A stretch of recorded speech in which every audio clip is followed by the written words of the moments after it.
How to generate an internal budget. Go into your project and come to the Reports tab. Scroll down, and on the bottom left, you'll see a few budgeting options. The quote invoice can be client-facing, and if you've added a markup, the markup will be hidden in this proposal, but the internal budget will break out any markup so you can see revenue. If you've saved any presets, you'll see them pop up here. So go into the budget, and before you generate it, on the right, check out the settings and filters. So under settings, you can change the title and date. One way we've noticed people like to use this report is to turn off grouping by area and include show group budget costs. And then you go to how you want to group the specs and you select vendor.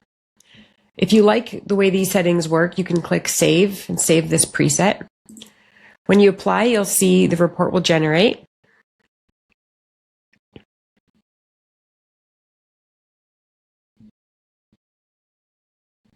And it will start with a table of contents, but you have the option to turn that off in the global settings.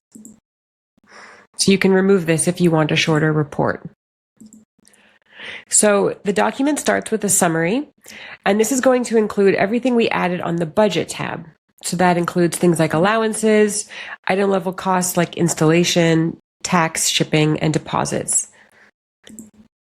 Then the report goes into each line item and indicates the price, unit price, etc. And it has some subtotals for you. And now it's going to break out the items by vendor. So it's going to show you how much you're spending with each vendor, including any shipping and tax associated.